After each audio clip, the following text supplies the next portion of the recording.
Good morning everyone. Study education point channel में आप सभी का स्वागत है और आज हम करेंगे प्याजे के संज्ञानात्मक मानसिक विकास के सिद्धांत के बारे में।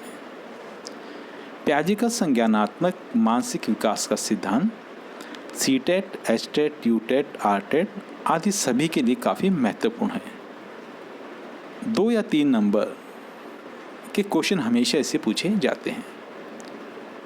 तो चलो हम करते हैं प्याजे के मानसिक विकास के सिद्धांत के बारे में। इससे पहले हम इसकी मुख्य शब्दावली के बारे में बातें करेंगे कि मुख्य शब्दावली जैसे कि स्कीमा है, अनुकूलन है, जीववाद है, पूर्व संक्रियात्मक काल है, आत्म केंद्रिता है, मूल संक्रियात्मक काल है, संरक्षण है और वर्गीकरण। ये सभी शब्दावली इस सिद्धांत की प्रमुख आधारशिला है। तो चलो हम चलते हैं क्वेश्चन नंबर 1 पर।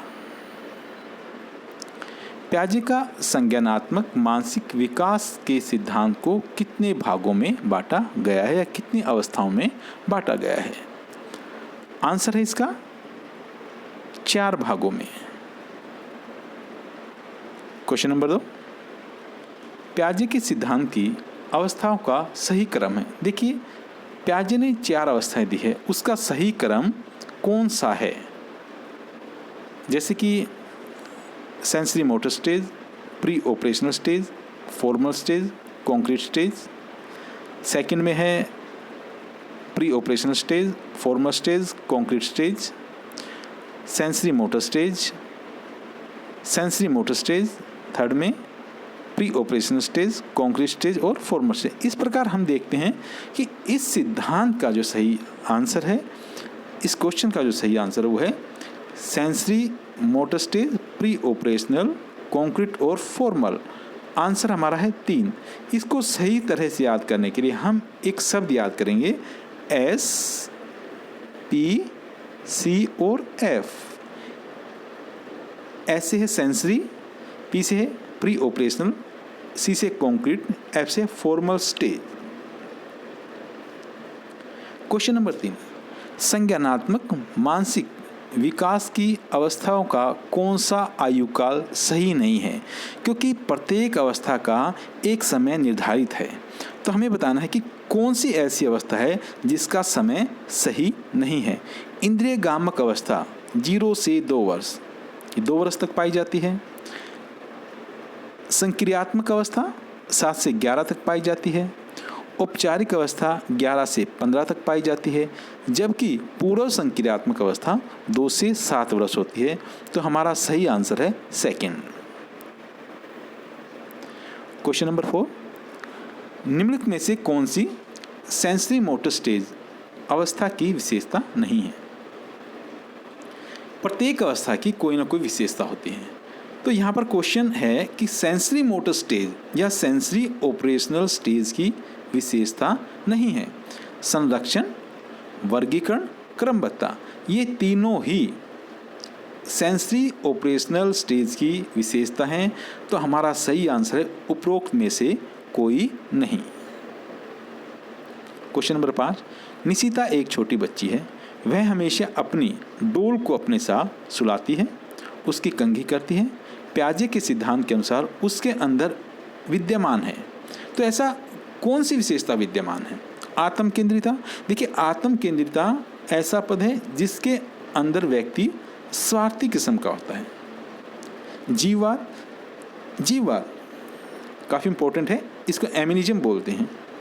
इसके अंदर व्यक्ति निर्जीव वस्तु को सजीव समझने की कोशिश करता है। तो क्वेश्चन में है कि एक डोल को सुलाती है, कंघी करती है, तो इसका सही आंसर हमारा जीववाद। क्वेश्चन नंबर 6, युविका अपने पास बहुत सारे खिलौने रखती है। हर समय अपने पास खिलौनों और अन्य सामान इकट्ठा करने में व्यस्त रहती है। युविका की ये क्रिया प्रदर्शित करती है। अब यहाँ पर बालक के अंदर इकट्ठा करने की प्रवृत्ति है। सामान्यतः देखते हैं कि बच्चे काफ़ी डोल्स हैं, काफ़ी चीज़ें इकट्ठा करते हैं। तो यह कौन सी अवस्था में होता है? या यह कौन सा पद है? वर्गीकरण का, संरक्षण का, आत्म केंद्रित का, जीववाद का। देखिए, आत्म केंद्रितता का हमने बताया है कि इसमें व्यक्ति स्वार्थी किस्म का होता है, तो ये क्वेश्चन आंसर नहीं आ सकता। जीववाद में व्यक्ति निर्जीव वस्तु को सजीव समझता है और वर्गीकरण में वह वस्तु का वर्गीकरण करता है। तो आंसर, सही आंसर है संरक्षण, कंजर्वेशन, क्योंकि इसके अंदर, बालक के अंदर वस्तु को इकट्ठा करने की प्रवृत्ति होती है। Question number 7, concrete operational stage की अवस्था की विशेषताओं में किसे शामिल नहीं किया जाता? ऐसी कौन सी विशेषता है जिसको इस अवस्था में शामिल नहीं किया जाता? आत्म केंद्रितता, संरक्षण, क्रमबद्धता, वर्गीकरण। पहले क्वेश्चन में हमने बताया था कि संरक्षण, क्रमबद्धता और वर्गीकरण जो हैं वो तीनों ही स्टेज की विशेषता हैं, जबकि आत्म केंद्रितता सेकंड स्टेज की विशेषता है। इस प्रकार सही आंसर हमारा फर्स्ट, आत्म केंद्रितता। प्याजे के मानसिक विकास के सिद्धांत के अनुसार व्यक्ति का प्रयोग अत्यधिक अमूर्त तरीके से करता है, तो यह अवस्था कौन सी है? अनौपचारिक अवस्था। क्वेश्चन नंबर 9, प्याजे के संज्ञानात्मक विकास में बालक किस अवस्था में वस्तु की मानस प्रतिमाओं पर मानसिक प्रक्रिया करने में सक्षम हो जाता है? पूर्व संक्रियात्मक काल, अनौपचारिक अवस्था, इंद्रिय गामक अवस्था, मूर्त संक्रियात्मक अवस्था। तो इसका सही आंसर है मूर्त संक्रियात्मक अवस्था। ये हमारी तीसरी स्टेज होती है जिसके अंदर वह मानसिक क्रियाओं को करने में सक्षम हो जाता है। क्वेश्चन नंबर 10, निम्न में कौन सी अनौपचारिक अवस्था की विशेषता है? अब इसमें पूछा कि अनौपचारिक जो फोर्थ स्टेज है उसकी विशेषता कौन सी है? मूर्त चिंतन करना, परिकल्पनात्मक चिंतन करना, प्रतीकात्मक विचारों को विकसित होना, इंद्रिय का प्रयोग करके समन्वय स्थापित करना। हम लेते हैं जैसे कि इंद्रिय का प्रयोग, ये पहली अवस्था के अंदर होता है, क्योंकि इस अवस्था में बालक अपनी इंद्रियों पर डिपेंड होता है। प्रतीकात्मक विचारों को विकसित करना, यह सेकंड स्टेज के अंदर होता है, और मूर्त चिंतन करना भी सेकंड स्टेज के अंदर होता है। तो हमारा सही आंसर है परिकल्पनात्मक चिंतन करना। क्वेश्चन 11, बालक किस अवस्था में भौतिक वस्तु का समन्वय करने में असमर्थ हो जाता है? मीन्स वो भौतिक वस्तु का समन्वय सही तरीके से नहीं कर पाता। संवेदी प्रेरक अवस्था में, पूर्व संक्रियात्मक अवस्था में, मूर्त संक्रियात्मक अवस्था में, अनौपचारिक अवस्था में। तो पूर्व संक्रियात्मक अवस्था में बालक है वस्तु का समन्वय करने में असमर्थ होता है। क्वेश्चन 12, राम एक छोटा बच्चा है। जब वह किसी खिलौने से खेल रहा होता है तो उसकी माता उसके खिलौनों को लेकर उसे कहती है कि उसका खिलौना कोई और लेगा, जबकि उसकी माता वस्तु को बालक की आंखों से ओझल कर देती है। यह किस अवस्था की विशेषता है? इंद्रिय गामक अवस्था, मूर्त संक्रियात्मक अवस्था, पूर्व संक्रियात्मक अवस्था, अनौपचारिक अवस्था। देखिए, इंद्रिय गामक अवस्था वो अवस्था होती है जिसमें वह इंद्रियों पर डिपेंड होता है, तो ये आंसर नहीं आ सकता। दूसरा हमारा मूर्त संक्रियात्मक अवस्था, इस अवस्था में बालक वर्गीकरण, क्रमबद्धता, संरक्षण करने की योग्यता होती है, तो ये आंसर भी नहीं आ सकता। तो हमारा सही आंसर है पूर्व संक्रियात्मक अवस्था। ये सेकंड स्टेज के अंदर होता है जिसके अंदर जीववाद और आत्म केंद्रितता होते हैं। क्वेश्चन नंबर 13, किस अवस्था में युक्ति संगत तर्कना प्रस्तुत कर सकता है?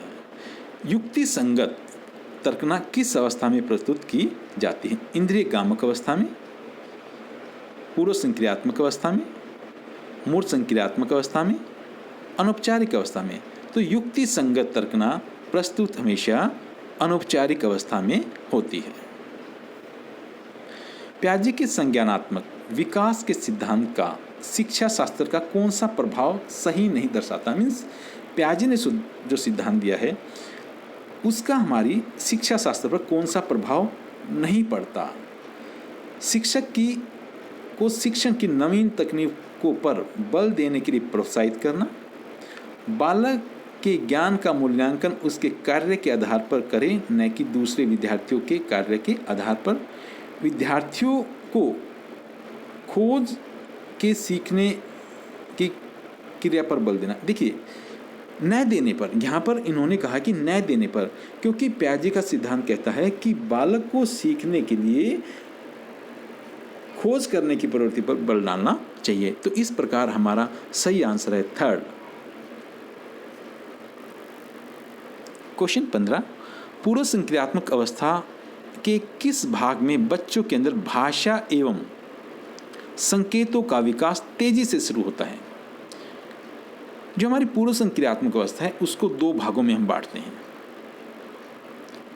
अंत प्रज्ञात्मक काल, पूर्व प्रत्यात्मक काल, सकीमा और अनुकूलन। देखिए, यहाँ जो है हमारा आंसर है पूर्व प्रत्यात्मक काल। ये 2 से 4 वर्ष तक का होता है। एक बालक जो छोटी जोड़, घटा, गणना एवं संख्याओं का प्रयोग करना सीख लेता है, लेकिन वह उन्हें तर्कपूर्ण ढंग से प्रस्तुत नहीं कर पाता। बालक की विशेषता किस काल को दर्शाती है? अंतः प्रज्ञात्मक काल, पूर्व प्रत्यात्मक काल, अनौपचारिक अवस्था, मूल संक्रियात्मक अवस्था। तो सही आंसर है अंतः प्रज्ञात्मक काल, क्योंकि यह अवस्था 4 से 7 वर्ष तक की होती है। जीन प्याजे किस संज्ञानात्मक विकास की मुख्य विशेषताओं में से एक नहीं है? कौन सी विशेषता ऐसी है जो संज्ञानात्मक विकास की नहीं है? यह सिद्धांत अनुकूलन एवं संगठन पर बल देता है। बिल्कुल सही है, क्योंकि इस सिद्धांत में अनुकूलन और संगठन पर बल दिया जाता है। अलग अलग मानसिक क्रियाएं एक साथ कार्य करती। इसमें कहा गया कि मानसिक क्रियाएं काफ़ी हैं, स्मृति है, चिंतन है, ये सभी मिलकर एक साथ कार्य करती। तो ये भी सही है। वातावरण के साथ समायोजन करना संगठन का परिणाम नहीं है, ये हमारा आंसर है, क्योंकि जब तक वातावरण के साथ समायोजन नहीं होगा हमारा संज्ञानात्मक विकास नहीं हो सकता। तो सही आंसर है वातावरण के साथ समायोजन करना संगठन का परिणाम नहीं है, क्योंकि ये परिणाम होता है। निम्न कौन सी औपचारिक अवस्था की विशेषता नहीं है? स्टेज नंबर 4, इसकी ऐसी कौन सी विशेषता है? तार्किक चिंतन एवं समस्या समाधान करने की योग्यता का विकास होता है। इसमें बिल्कुल सही है, क्योंकि इसके अंदर तार्किक चिंतन, समस्या समाधान की योग्यता का विकास होता है। विचारों में विसंगतियों को दूर करने की योग्यता, क्योंकि जब विचारों में विसंगति होती है तो इस अवस्था में के आते आते बालक अपने विचारों की विसंगतियों को, कृतियों को दूर करने में सफल हो जाता है। परिकल्पना की योग्यता का विकास, क्योंकि इस अवस्था में बालक परिकल्पना करने में, कल्पना करने में सक्षम हो जाता है। तो इसका सही आंसर है उपरोक्त सभी, क्योंकि ये सभी विशेषता इस अवस्था की प्रमुख विशेषता है। प्याजे के संज्ञानात्मक सिद्धांत की आलोचना का प्रमुख कारण नहीं है। क्वेश्चन देखिए, आलोचना का प्रमुख कारण नहीं है पूछा है। सिद्धांत में सामाजिक एवं सांस्कृतिक कारकों की उपेक्षा की गई है। सिद्धांत की अवस्था विकास की प्रक्रिया पर खरी नहीं उतरती। बच्चों की क्षमताओं को नज़रअंदाज किया गया है। जीववाद में बालक निर्जीव वस्तु को सजीव समझने लग जाता है। आंसर है 4, क्योंकि ये इसकी विशेषता है, इसका गुण है, न कि आलोचना। तो आंसर है 4, जीववाद में बालक निर्जीव वस्तु को सजीव समझने लग जाता है। क्वेश्चन नंबर 20, एक ऐसी मानसिक सूचना जो व्यक्तियों की मस्तिष्क में संगठित सूचनाओं को व्याख्या करने के लिए विद्यमान होती है कहलाती है? स्कीमा, अनुकूलन, साम्यधान, आत्मसात्मीकरण। तो इसका सही आंसर है स्कीमा। स्कीमा एक ऐसा पद है जो पहले से संगठित सूचनाओं की सही व्याख्या करता है। आत्मसात्मीकरण की प्रक्रिया की सही व्याख्या है। नए ज्ञान को पुराने ज्ञान से जोड़ना। सेकंड है नए ज्ञान में संतुलन बनाए रखना, पुराने ज्ञान का समायोजन करना, या उपरोक्त सभी। तो इसका सही आंसर है नए ज्ञान को पुराने ज्ञान से जोड़ने की प्रक्रिया को आत्मसात्मीकरण कहा जाता है। इस प्रकार आगे देखते रहिए और चैनल को सब्सक्राइब कीजिए, लाइक कीजिए, ताकि आपको आने वाले सभी नोटिफिकेशन मिलते रहें। थैंक यू, धन्यवाद।